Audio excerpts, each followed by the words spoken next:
So I've had the same recurring dream for a couple of months now, every few weeks, where I'm either booked for a show by somebody or I've even booked my own show. And I am excited, I make a flyer, I promote it online, just like I would in real life. And it's a week out from the show, and I realize that I haven't rehearsed for the show at all. And I don't know any of my songs anymore. And I haven't performed in 6 years. Some people would probably hear that and say, well, this guy must really want to perform again. When's the last time he's performed? I would say it's probably because I've been thinking about making a video like this for a long time. I think that's more what's on my mind. So we're going to get into it, why I haven't performed in quite some time. So last time I performed a set was in 2019 in the summertime. I think it was probably in August, down in Washington, D.C. at a place called the Pie Shop. I opened for Uptown XO. Mad Bites Dog had me out there. I performed with Count Fifth DJ, and we were promoting City of School. And that was the last time that I've actually been on stage performing, which is pretty crazy. It's now 2025 as I'm recording this. That was 6 years ago. Along with the pandemic, there are lots of reasons why I haven't performed since then, and a lot of sort of, I would even just say, like, emotional ups and downs and feelings I've had about that that I'm going to get into in this video. And the reason I'm making a video like this is not just for me to explain why I'm not performing, because whatever, but it's really to talk and speak to other artists that either used to perform or maybe have never even performed or haven't performed that much. Artists in my age range, in my, success level, quote unquote, that either haven't performed in a while or aren't interested in performing again, just to kind of talk us all through it. First things first, when I'm talking about performing, for the most part, I'm talking about touring. Doing a show, I'm from New York, so like doing a show in New York it's a big deal because you're in New York, but you live here. So like it's a one-off show. I'm really interested in touring. That's what really made me love performing. Being able to travel around the United States, being able to see places I knew that I would never be able to see if I wasn't performing. I played in, major cities like Los Angeles and Chicago, Philadelphia, Boston, but I also played in places like Charleston, West Virginia, Ithaca, New York, Amarillo, Texas, just off the top of my head. And I really enjoyed all the differences in playing in all those different places. And so what I really liked about touring was just seeing different people that I hadn't seen for a long time, meeting people that I'd only known online, meeting people that were into my music that lived in much smaller places that would be shocked that like anyone from New York, would actually come to their place. I got to play, I think I played a show in every state in the mainland except for like 12 states. I got to play a run in the UK where I basically traveled up and down the country with Duke and P from Last Sons. It was like a big deal for me as a person that personally never had a vacation when I was growing up. My parents didn't take me anywhere. There was just no money for that. That just wasn't a thing in my life. Traveling was nothing for me until I found music. So that gave me a lot of purpose. If you knew me during that time, or even shortly after, you would hear me talk a lot about like, well, I was here and I was there. And like, that was just, it wasn't like braggadocio. It was just part of my identity was that I had been to these places that other people hadn't. Oh, that was cool. Yeah, it's like totally phased. You gotta be right in the middle, like right on where the X is. Even if the lane is not there. Wow, that's crazy. I could tell you what St. Louis was like. I could tell you what Salt Lake City was like, just from my experiences playing music. That was huge to me. One thing that you don't hear me say right off the top, even though it did mean a lot to me, was like the actual stage thing. Performing on stage was great. When it was great, it was great. When it wasn't great, it wasn't great.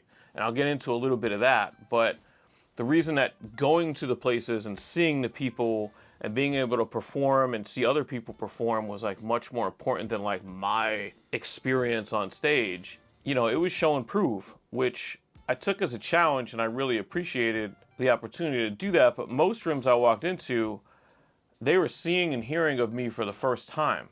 no matter where that was. So my touring experience was always proving myself on stage. It was never, you know, like arriving to roses being thrown at me as I walked in. It was always like, who is this guy? What's he doing? Luckily, my music was always strong because I'm good at making songs and making music that connects people. I think that's my strength, and that's what I tried to push when I was on stage.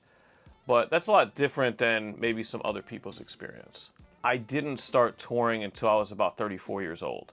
And when I hit 33, 34, like around 33, I'd start going to South by Southwest. It was about a year and a half or so before I started actually touring. South by was sort of like a touring training wheels for me. I was able to get the feeling of doing 3 to 4 shows inside of a week, but I didn't have to do all the hard work because I was in one city. I could just walk from one bar to another bar the next night.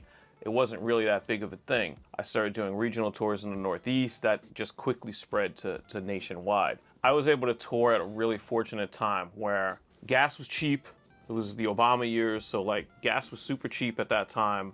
We had modern technology like GPS. It wasn't just, I don't have the stories of reading through a map. I mean, I have them in my personal life. I don't have them in my touring life that I had to break out a map and call someone on a payphone. I took in what was happening and I appreciated where I was and the people that were showing me love, and I didn't take it for granted. All of that is just to lay the groundwork for people to understand that during the years that I was touring, I really, really enjoyed it. There were definitely challenges and things that made it hard. I think the first thing that made it easier to stop touring, the way that you have to book DIY tours. I honestly don't even know how you would go about doing this today compared to even the 5 years ago or 6 years ago rather that I stopped. Really my last tour was 2018, so that was 7 years ago. When you're booking back then, it was a balance of things that don't exist anymore on the internet. It was Twitter and it was Facebook. Facebook today is a shell of itself, and Twitter today is a shell of itself. For whatever reason back then, Facebook was a much better touring thing. A lot of the bookers were regular folk. They weren't also performers. At times it was like rappers looking out for rappers, but other times it was just people that just loved music, that had connects to a club or had connects to their local rappers. And so those people were more on Facebook at that time. And what it ended up being is like most of my tours, and anybody I toured with would probably say the same, like I booked between 60 and 80 to 85% of the shows when I was out on the road, depending on who I was touring with. And you have to basically have a digital Rolodex of people. And if you know, hey, we're gonna do a Midwest tour, we're gonna do a Southeast tour, we're gonna do a West Coast tour, you have to have that ready and dial it up and know that like, when I'm routing this tour, I need a person in San Diego on this date because I'm coming from Los Angeles and I'm going to Phoenix. And that's just the way that you have to think about these things. And what happens over time is, aside from the social media stuff that I was talking about changing drastically, you have to like always have that current, and like people age out of doing this stuff. People age out of rapping, people age out of promoting, people age out of going outside. It's hard to step away for 6 years. At a certain point, and I think the pandemic sort of exacerbated this for me personally, because it cut me off from that part of my life for at least 4 years. And then by the time you get to the other side of it, you don't know anybody anymore, and they don't know you. You can't book where you don't know anyone. It's just not going to work out. The other part of the booking thing is not just knowing people and keeping up with them, but it's the actual time that it takes. Booking a tour, even for 7 dates or even for 5 dates, but let's just anywhere from 5 to 12 dates, you're doing a pretty moderately sized tour. Those are the ones that I used to do. Even for a 5-date tour or 12-date tour, if you're really doing it right, trying to make sure that you're getting paid, particularly for your weekend days, and you're getting your bar splits for your weekdays. First of all, you shouldn't be going out if you're not getting some kind of guarantee, at least for a bar split, but that's a whole nother video. But in order to do those things correctly and put them in the right order so that you're not spending gas to zigzag across an area and ending up penniless, it takes work and it takes a long amount of time. You know, you may get 4 dates in a row and then have one glaring day off that you need to fill. And unless you're dedicated enough to spend 2 weeks trying to fill that, asking this person, asking that person, asking that person, how do I get to this one city? It's not going to work out for you. And there's a lot of time and almost like project management that goes with booking a tour independently. And at a certain point in life, you don't have that time anymore.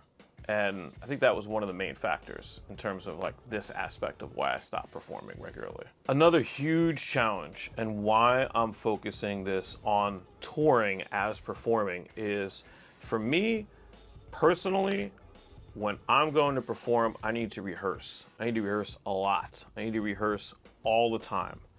The thing I loved about touring is, for me, rehearsing to do one show in New York City takes just as much rehearsal as it does doing 10 or 12 dates out on the road, driving in between, being away for 2 weeks. It's the same amount of time rehearsing. I would spend hours a week in this very room with my microphone that I would tour with, just play the music over my speakers in the studio, rap into the mic. I didn't have it plugged in, but rap into the mic so that I got the ambiance of like what it was going to be like on stage, get the memorization down, get the cadence into my voice for certain parts, get the delivery different. When I used to kick, I wouldn't say my flow patterns or my cadence was like a lot different than what was on the record, but I was never obsessed with like reproducing a record on stage because I think that's boring. So I would start to get used to different patterns and how to do it, and just the memorization piece was big for me. I'm not a natural memorizer of lyrics. It's just not who I am. It's just not part of my capabilities. I can, I think, make you feel something on stage when things are right, but I'm not gonna be doing 98 bar verses, and making that be an off the top kind of thing. It's just not the kind of rapper that I am. It's not the kind of artist that I am. The things that I was good at was writing good songs, mixing songs so that they actually sounded good when you played them in a room, having good mic presence, what I think is a pretty good voice to deliver these songs for people. I was really good at making eye contact with people, trying to bring people in on stage, even if they're down, like bring them up close, make sure that people are paying attention, that it's not just background music. That was a big part of my performance. And it took a lot of work for me to do that. And the thing that I loved about touring is you didn't have to rehearse for every show because you had a show the night before, or at least 2 nights before. And so your rehearsal was the show you had, and when things were going smooth and everything was working, it was just, rolling downhill. Every set gets stronger and stronger. Once you break that, for 6 years, if I was to do one show a month from now, I would spend the next month rehearsing. At this point, like, for me to like stop everything I'm doing all the time, take on the second job of professional rehearser to get caught back up to where I was 6 years ago, I gotta get paid to do that. That's a whole nother conversation that I'll get into here in terms of like knowing where you are in the business and what you're willing to do and not willing to do for low money, no money, or good money. For a person that needed to rehearse as much as I did, a lot of that came from like my own admitted need to really spend a lot of time with memorization of what I'm doing and understanding how to put the character into what I'm doing when I'm on stage, because it's a different thing than when you're behind a mic in a studio. I love hip hop. It's what I do. It's my native music culture, right? It's what I've been since I was 6 years old musically. But at the same time, I therefore have seen a lot of performances. And so in my mind, I need to take it to another next level. Especially in my younger days, before I was touring heavily, I'd be climbing on top of furniture, on top of tables, like standing on couches, jumping, running, doing a lot of dramatics, working on my visuals a lot in terms of like how I stood, how I presented myself, what my profile was. I put a lot of thought into that. I get it. If you see me live, it was at an underground rap show. I don't expect you to have noticed any dramatic difference from me to like the next person that put some kind of care into their stuff as well. For me, in my head, that was set that didn't go so well. I probably was not very fun to be around. I'd get real quiet. And sometimes those sets were legitimately not my best, and sometimes those sets were probably just fine. And then there are other times where I would do a set I'd be really amped about. And sometimes those sets are probably just fine, or sometimes those sets were probably great. But it really affected me emotionally. I wouldn't say that emotional impact is the reason why I don't perform anymore, but I didn't get the sort of soma-like sensation that some people get from performing. For me, it was work. It was hard. When you won, it was because you worked really hard to win. It wasn't because we just had a great time. So consider everything that I've just said, and then consider, I don't know what pay is these days. I know what it was. I'd get payouts that were a couple $100, sometimes more than a couple $100. I'd get, Mondays, Tuesdays, I'd get bar splits. I'd get, 10% of a bar. Wednesday, Thursday, Friday, Saturday, Sunday, I'd get guaranteed money. But at the time when I was booking, I felt like I was pretty rare. I just wouldn't take any gruff. And it was an awkward thing to book. It gets into the booking where it's like 9 times out of 10, I was the one reaching out to these people. It's not like people were banging down my door to come to their city. That did happen. And I did some one-offs that paid better than my touring doing stuff like that. I'm knocking on your door because I know you're the person in town that books. And then I'm saying, all right, cool, I really want to come there and I want this amount of money. Not a lot of indie artists were doing that at the time. I mean, obviously, people with names could do that, or they'd have managers that did that, but I represented myself and whatever other artist I was with for that tour. First of all, asking for that kind of stuff weighs on you. It's hard. Like, it just, you always are negotiating. You always have to be your best salesman. You always have to, like, promote yourself. That stuff wears down. But more importantly, a lot of those dollar amounts are just not dollar amounts that I'd be willing to do right now. And it's not because I think my shit is so great, or because I'm so amazing. It's just I have a regular job that pays me okay. And I have like a life at home. I have a wife. I have other music I'm working on. I have other art that I'm doing. I have several family members that I'm involved in some level of elder care for. There's a lot that keeps me home. I'm not as rough and rugged as I was in my late 30s, which at the time I felt like an elder statesman, and I think I kind of was to at least the people that were around me. Now I'd be like an ancient statesman. And I think you can't really think this way about money and touring and the effort before you hit 40 unless you have some sort of extenuated circumstances going on. I luckily didn't, and I think the one thing I would say that's counter to not touring or where I am now at age 46, especially if you're younger and you have the opportunity to do something that you really want to do, don't wait. Just go do it, because you never know, God forbid, what's going to happen in your life, in somebody close to you's life, that's going to prevent you from being able to do that in the future. So everything I'm saying in this video, to some degree, take it with a grain of salt. For me personally, and maybe for others in my age range or personal life situation, I just don't think the money is there to go out and, frankly, like, eat shit and like try to win over bars in small towns and sell merch. I loved doing it when I did it. I can't stress that enough. I'm not being disrespectful for the time that I had. There was nothing like getting off a stage in a small town and having almost everybody there buy merch from you that had never heard of you before. It's amazing. It's a life-changing event to happen. And that's a small thing. I used to say this a lot when I was on the road. If you ain't doing it, then you've done it. And at that time, that was sort of a knock of like, hey, all these vet guys that used to do it, I would say, like, those guys did it. I'm doing it right now.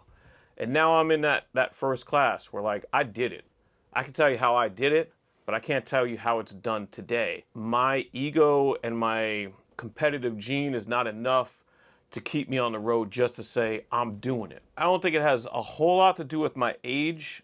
There's a part of me that is like a tiny bit uncomfortable being like 46, 47, maybe 48 and going out on the road and performing. If 574s had 1 million views on YouTube, or if Halfway had sold 200,000 copies, it'd probably be a much different conversation. I'm not on that level at 46. So for me to continue to tour and perform at 46, 47, 48, trying to win people over, I could just as easily win people over making new music that's really dope and releasing it. I'm not really making this video to explain my personal stopping of touring as Uncommon NASA. A lot of this is about musician to musician talking about when and why it may be time to stop performing. The next thing I want to get into to take it forward, just the impact it has when you are used to a certain way of doing things, performing, touring, I should say, several times a year for years. It's part of who you are. When I was on the road, I felt more like myself than any other place. Corporate environments are what they are, whether you're involved in media like I was, or in technology like I am now. It's when you're born an artist, when you're born a performer, when you're born a musician, there is no other you that's truly you. When I was on the road, I was free. I mean, I woke up in the morning and my job was to be myself. When I was on stage, I was myself. When I was driving from place to place and making stops where I or the people I was with wanted to stop, hanging out, talking shit, trying new beer, doing whatever it might have been that was entertaining us, like that was me 100%. And it's really hard to give that up.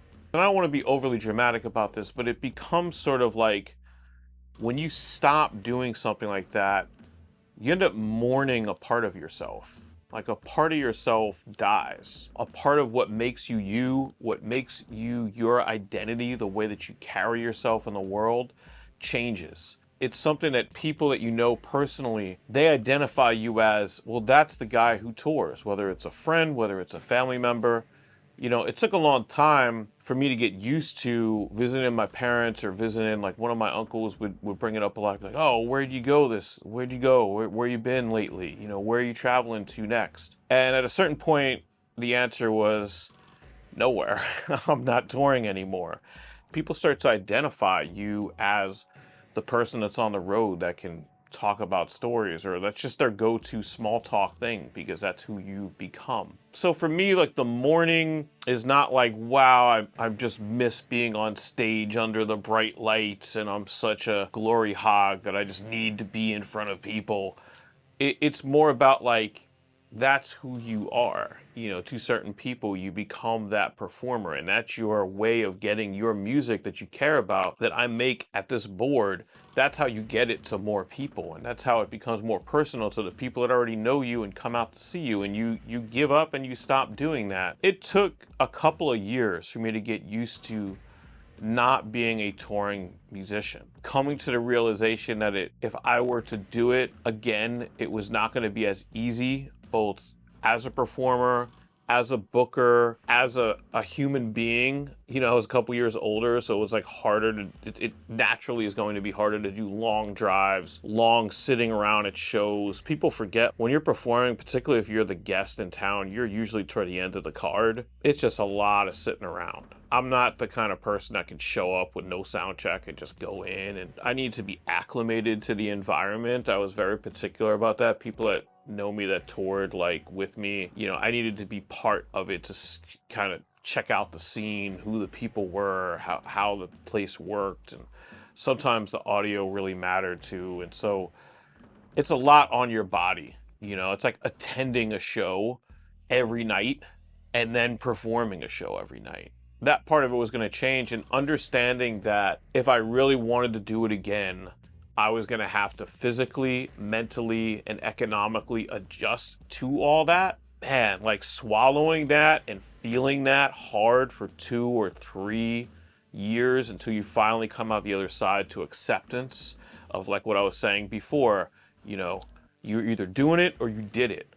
And you come to a place where you're just proud that you did it. Part of stopping touring and stopping performing in general is admitting that you did that and you accomplished that, but that time was over and that all great things come to an end. Man, that's a hard pill to swallow. I'm not gonna front. I went over like the difficulties, with rehearsing and booking and all the pain in the neck parts of it, but still with all that there, I still really missed it for a long time. And there are aspects of it that I still miss today. So now we are where we are, right? Like, I am still actively loving making music. I've produced several albums. I produced an album a year for several years. I did Guillotine Crowns in 2022, fully produced album with me and Short Fuse. I did an album called Escalation for Guilty Simpson from 2023, fully produced album. 2024, Past Tense's album, Sidewalk Chalk, Parade Day Rain. Produced the entire album, front to back. You know, one remix was on there from Ben Adam, but produced that full album. And this year, even by the time this video comes out, it may already be out, I produced a full album for June Classic. That's 4 years in a row producing music, you know. Post touring, I put out City of School. I did a couple of performances with some songs from City of School, but not on tour. And then Only Child came out, an album that really, a lot of those songs were written to perform. And you can tell when you hear some of the choruses that I planned on performing that record, and then the pandemic came and everything we've been talking about this video happened. But all that stuff has happened. I'm very active and very comfortable in this room. If I pan to the side, you would see a bevy of like keyboards, synthesizers, drum machines that I've slowly accrued over the years, most of which after my touring period happened. I've done nothing but try to become a better producer and a better MC and a better writer in this very room. There are a lot of actors in Hollywood that only make film, that don't perform live on stage in Broadway. There are a lot of Broadway actors that never appear in films. There are a lot of art forms that don't involve live performing. Typically, a painter or a sculptor is not going to do that live in front of an audience. Typically, a writer of a novel is not going to write in a typewriter on a stage in front of people.